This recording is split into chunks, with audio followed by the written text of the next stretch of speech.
Amanhã é comemorado o Dia da Liberdade de Pensamento, um dos princípios mais importantes da Declaração Universal dos Direitos Humanos, que está presente também na Constituição brasileira. E atualmente está em foco nas discussões do Marco Civil da Internet e do PL das fake news. E para você, o que é liberdade de pensamento? Sou a favor. Ah, não sei. Depende. Sou contra. Opinião. A liberdade de pensar é a liberdade de concluir, de dar opinião. A gente poder expressar tudo que a gente sente. Pensar com plenitude, com dignidade. Ela é uma coisa muito importante para a democracia. É pensar sem medo de ser julgado. Pensar sem ser reprimido. E poder ouvir o que a pessoa também tem a dizer, entendeu? E respeitar. Recebemos os advogados Rofes Elias Filho, professor especialista em Direito de Informática, e Renato Opsi-Blum, professor de Direito Digital. Obrigada por estarem aqui. Obrigado pelo Prazer. convite.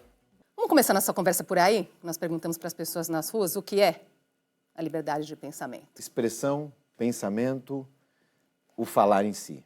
Então, que é um princípio constitucional, inclusive, de todos os regimes democráticos, que, aliás, ajuda bastante, não só no desenvolvimento de qualquer sociedade, né, Rofes, mas também na inovação e também na evolução da democracia. Mas existe uma questão interessante e que confunde muita gente. Uma coisa é você poder pensar, isso nós somos livres, podemos pensar, ninguém ainda consegue, ainda que com a inteligência artificial a gente ainda não consegue ter restrição do pensamento.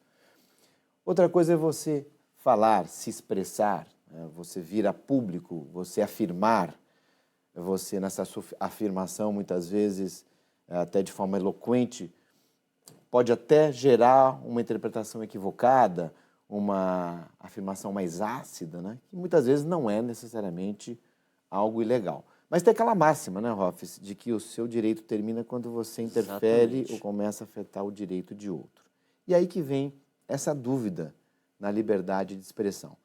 Eu vou poder, em tese, pela lei brasileira, até porque não existe censura, o termo censura não, isso é vedado, então a gente já coloca de lado, eu posso, em tese, falar o que eu quiser. Não há vedação para isso. Agora, se aquilo que eu falar provocar uma consequência, atingir, por exemplo, a honra de uma pessoa, isso pode gerar o direito daquela pessoa ser indenizada. Então, eu vou ser processado e condenado e, eventualmente, até responder por um crime de calúnia, de injúria ou difamação. Então, eu posso falar, mas eu posso responder pelas consequências. A gente brinca muito e fala, olha, fale de forma educada, de forma respeitosa, não faça com os outros aquilo que você não quer que seja feito contigo, que é bíblico, inclusive. Nós temos um mundo um pouco diferente, com uma potência muito grande envolvendo a internet, envolvendo as redes sociais, porque a gente discute marco civil, projeto de lei de fake news, etc. É que essa potência, essa velocidade, esse impacto hoje, pode trazer a indução para certos comportamentos, interpretações equivocadas e, por consequência, essa divulgação, essa multiplicação de pensamentos que também não são corretos. E muitas vezes numa velocidade tão rápida que se algo indevido faz um estrago rapidamente, Exatamente. Não é? O Renato tocou num ponto muito importante, que é a liberdade de dizer aquilo que a gente quer, mas nenhum direito é ilimitado. Então, a liberdade de pensamento, ela tem sim um limite, como tudo na nossa vida tem um limite, e se eu ultrapassar esse limite, eu vou ser responsabilizado. Mas o problema maior é por que as pessoas confundem tanto esses limites? Por que ultrapassam esses limites? Existe na Constituição americana o free speech. Você pode dizer as maiores barbaridades que você quiser, que você, até um certo limite, está acobertado pela liberdade de expressão. Então é por isso que você tem lá, Ku Klux Klan, supremacia branca, etc. Mas o Brasil, isso a gente sabe, não pode, porque comete até um crime e também você pode ser responsabilizado civilmente se ultrapassar essa barreira.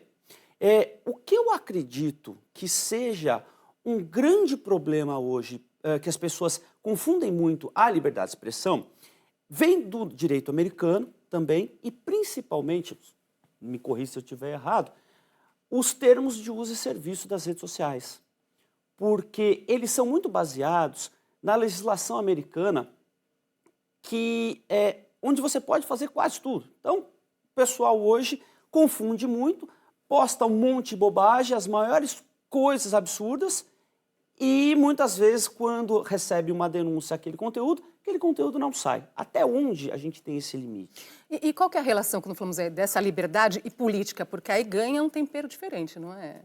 Então, essa potência que gerou talvez a primeira discussão nas eleições americanas lá de 2016, em que poderia ter havido, e parece que houve, um entendimento, uma compreensão, uma mudança, uma indução de comportamento pela potência das redes sociais. Então, quando você usa toda a estrutura técnica das redes, dos aplicativos de mensagem, para produzir dolosamente, de propósito, mensagens ou informações inverídicas, notadamente falsas, isso pode gerar uma consequência muito grave, né? Ou seja, você está recebendo algo que, além de ser uma mentira, está modificando a sua forma de pensar. E vou um pouco mais além. Nós temos exemplos em que isso aconteceu e que, infelizmente, pessoas se mataram ou foram mortas em função de boatos, de fake news, né? Talvez seja aí a essência da fake news nessa questão. Então, como você mesmo colocou, Andressa, a questão da velocidade, mais a credibilidade e muitas vezes, né, Rolf, você colocou os termos de uso, a dificuldade de percepção por parte da sociedade. Quantas vezes a gente não recebe um amigo, alguém, diz, olha, você viu o que aconteceu ali, etc. Hoje a gente até responde, mas tem fonte. E às vezes até manda a fonte, mas que fonte é essa? Quem escreveu isso aqui? Não tem repercussão, não tem credibilidade, etc.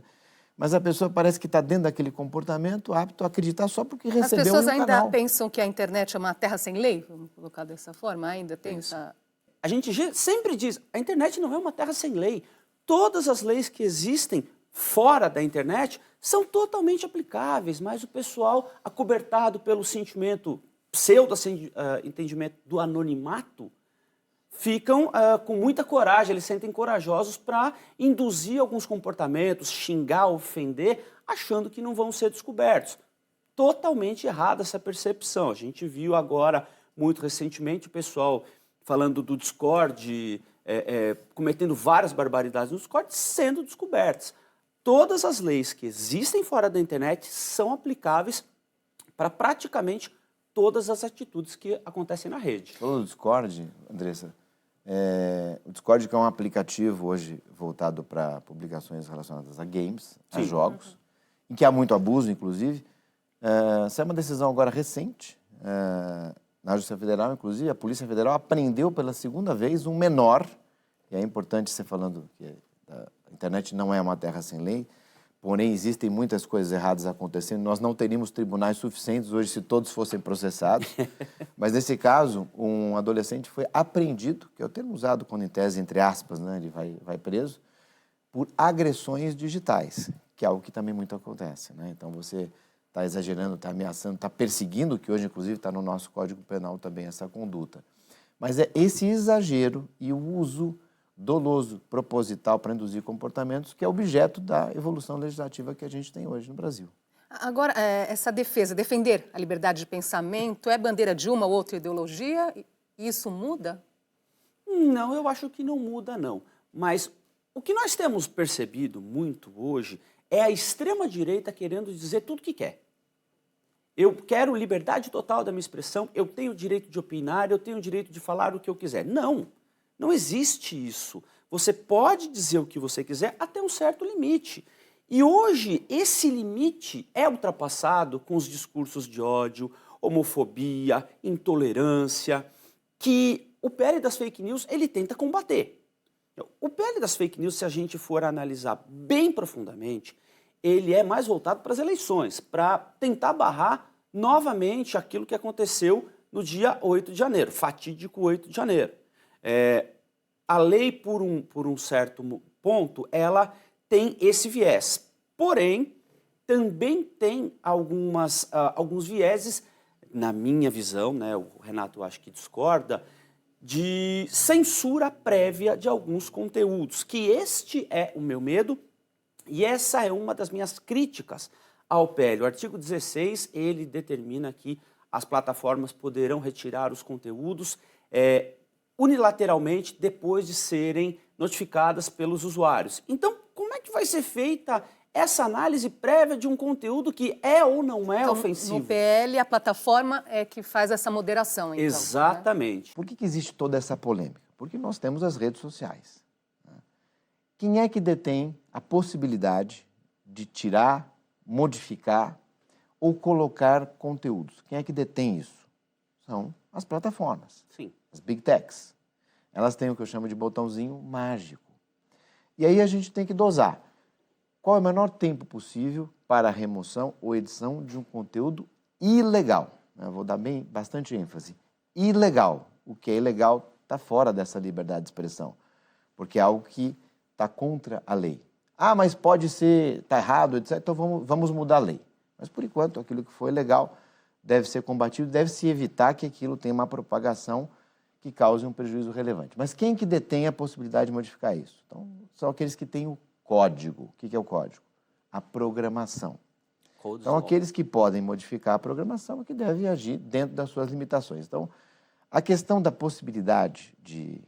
Eu não gosto de chamar de controle prévio, nem fiscalização prévia, mas eu diria de evitar problemas maiores, ou evitar discursos de ódio, qualquer outra atividade ilegal. Se isso for possível, por que não? Nas últimas eleições, não só brasileiras, mas também americanas, etc., surgiu uma coisa que sempre era combatido pelas big techs, até por eventual impossibilidade técnica. Olha, eu não consigo ver o que vai ser colocado e fazer essa gestão.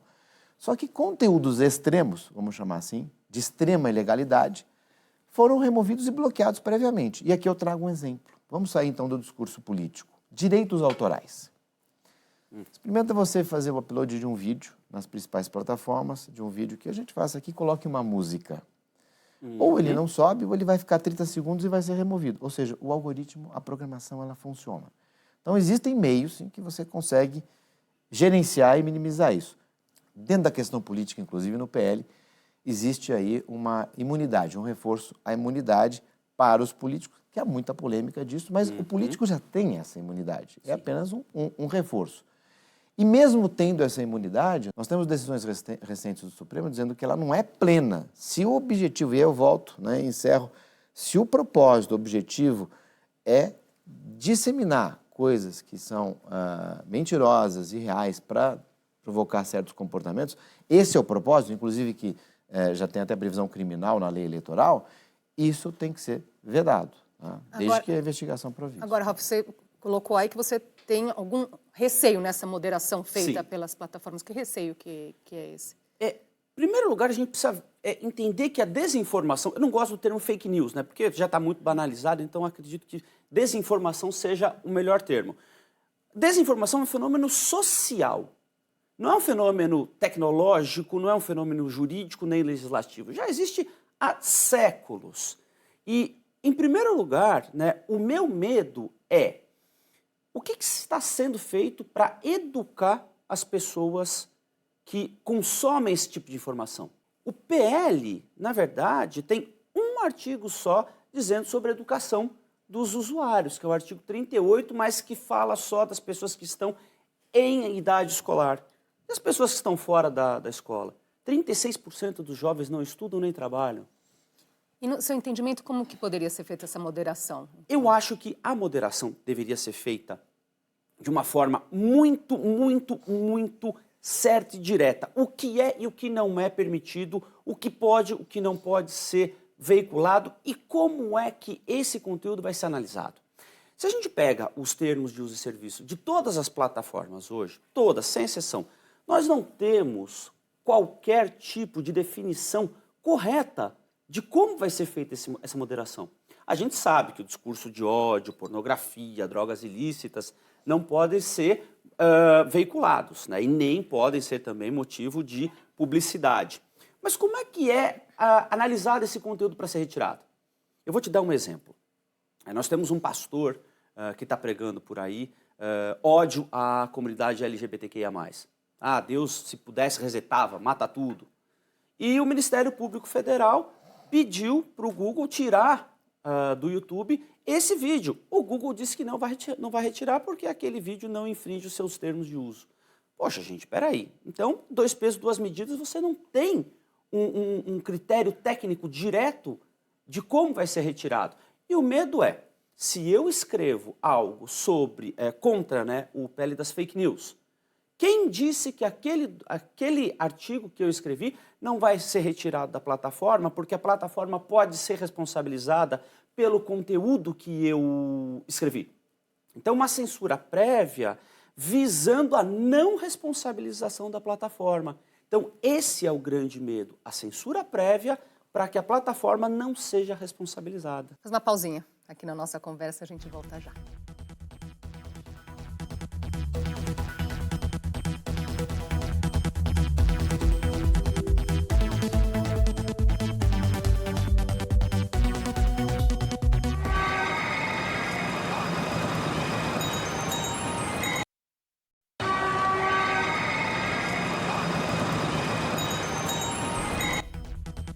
Voltamos a conversar sobre liberdade de pensamento e redes sociais com os advogados Rofs Elias Filho e Renato Opsi Blum. Liberdade de pensamento deve ter limite?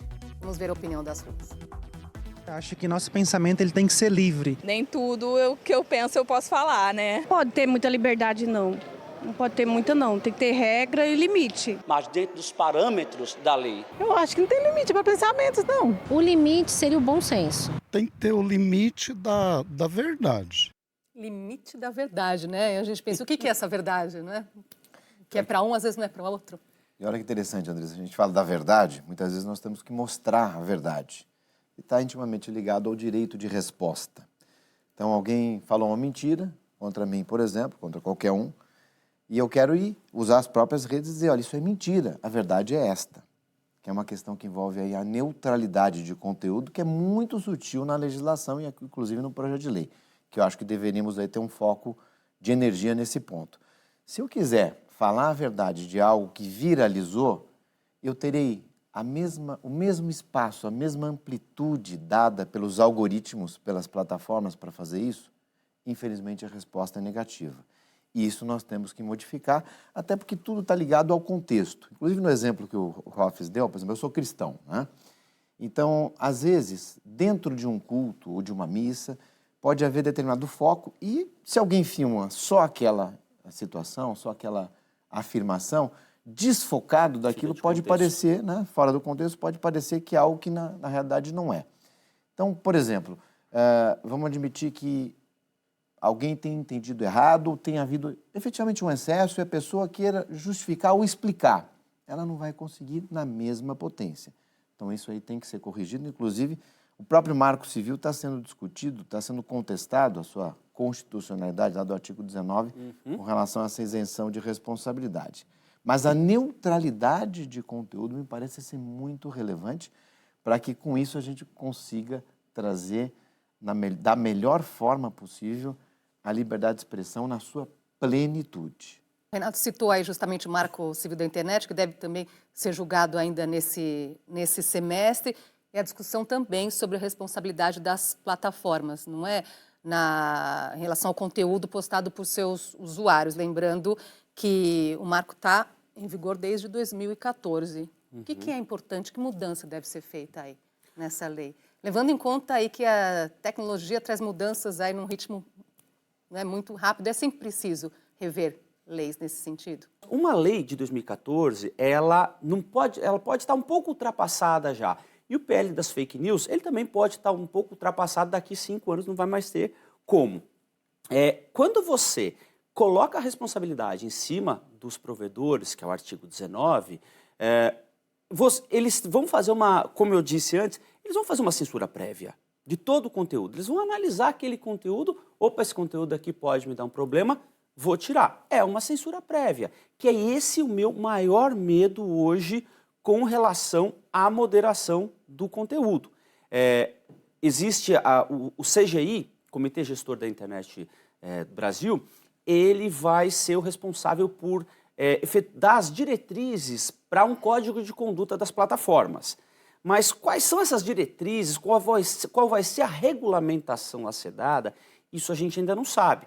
Mas precisa ter regras claras que realmente garantam a liberdade de expressão. Nós estamos aqui falando do programa tanto do PL da Fake News, né, quanto o Marco Civil, que devem aí trazer novas regras nesse conteúdo na internet. Agora, eu entendo aqui, então, regular é diferente de censurar. Como garantir, então, que haja essa diferença? A versão atual do PL, ela traz um princípio que fez parte da primeira proposta do Marco Civil. Realmente, às vezes, a gente não precisa ter lei, né?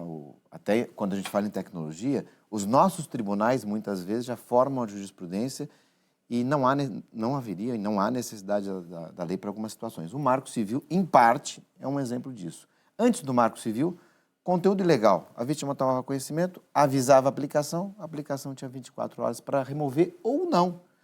E aqui um ponto interessante, a maior parte dos conteúdos ilegais são facilmente identificáveis até pelos algoritmos. O que a gente está falando desse risco para as plataformas, isso é exceção, né? 2%, 3%, que está dentro da atividade deles. Então você consegue mitigar, minimizar isso. Agora, essa versão do PL, ela traz, no caso de contestação também, a pessoa vai, contesta e a plataforma resolve se quiser ou não. Ela avalia se vai cair ou não no risco, mas não vai na regra geral. Não é censurar, em hipótese nenhuma, mas é você conseguir legitimar, potencializar o conteúdo sadio, legítimo, real, verdadeiro, lícito, etc. Eu acho o seguinte, quem quer ser terraplanista pode ser. Por mais absurda que seja essa tese, né? Mas todo mundo tem o direito. Isso não interfere na nossa vida, né? Não traz uma ofensa a um bem jurídico tutelado. E quem garante que as plataformas não vão receber muita denúncia utilizando robôs ou também pessoas que acham isso um absurdo e vão retirar aquela página, aquela matéria ou aquele conteúdo? Então, acho que existe sim uma linha muito tênue, como você muito bem colocou, o que é e o que não é permitido, o que é e o que não é liberdade de expressão.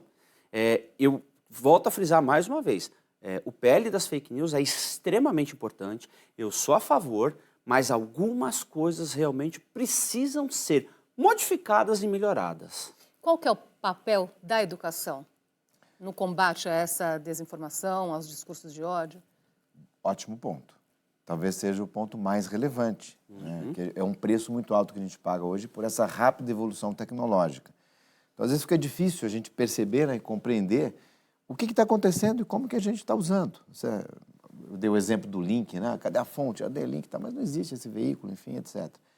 A educação que tem previsão legal no Marco Civil, artigo 24, artigo 26, artigo 29, mas que nunca aconteceu na prática. Me parece que agora teremos um impulso mais forte no PL das fake news e há uma tendência, inclusive com relação à transparência, a gente puxa também um outro PL da inteligência artificial, a mesma coisa. Essa transparência que tem tudo a ver com a educação é que tem que ser muito fomentada e até imposta por lei. Já estava no Marco Civil o papel da educação. Então, e o fato disso não acontecer na prática pode ter levado à necessidade da criação, por exemplo, do PL da fake news? Pode ter alguma relação? Pode Estaríamos ter. mais não educados sei se nesse teve, sentido? Não sei se teve. O Marco Civil, a minha crítica é o seguinte, 24, 26 e o 29, eles estão dentro do poder da regulamentação por decreto. Só que no decreto não falou nada. Poderia ter um decreto dizendo, olha, a partir de agora, com base nesses artigos, toda escola, toda universidade, toda instituição tem a obrigação de ter uma cadeira de segurança da informação, de educação digital, seja lá o que for. Isso não aconteceu. E era simples, uma canetada. O PL das fake news também, praticamente todo vai ter que ser regulamentado, né? Todo ele fala sobre isso. E eu acho o seguinte, Andresa, como eu disse, só tem um artigo no PL das fake news falando sobre educação só para quem está na idade escolar. O que eu acredito que deveria ter sido, e é uma proposta muito interessante, seria o seguinte, quando a gente entra no YouTube, por exemplo, antes de ver o conteúdo que a gente quer, a gente tem que assistir publicidade. 5 segundos, 10 segundos, ou às vezes a publicidade inteira. Então, por que não poderia ter sido colocado uma proposta de quando você tem você vai acessar um conteúdo que está sinalizado como sendo desinformativo, você antes tem que ver os 30 segundos de uma publicidade voltada a combate à desinformação. Ou também, compulsoriamente, depois de 10 mil, 15 mil impressões, que é a visualização do vídeo, a plataforma deveria veicular algum documento, algum conteúdo informativo sobre fake news. E isso não constou no PL. Tempo acabando, uma palavrinha rápida final, no sentido de como avançarmos aí nessa discussão para fazermos bom uso da internet. Liberdade de expressão. Cuidado com os excessos, com os exageros. Não faça com outro aquilo que você não gostaria que fizesse contigo. E com relação às fake news, sempre desconfie, procure usar a própria internet para verificar a veracidade, o conteúdo que estão dizendo sobre aquela informação e até para identificar, para verificar se não é uma desinformação. Não é porque está na internet que é verdade. Vamos parar com isso, vamos procurar, vamos deixar de ser um pouquinho preguiçosos e vamos procurar realmente a fonte. Só façam a republicação, a repostagem, se vocês tiverem certeza de que aquele conteúdo realmente é verdade. Não é porque você quer que seja verdadeiro que ele é real. Lembrando que isso tem consequências, não é? Muitas consequências, dentro e fora das redes.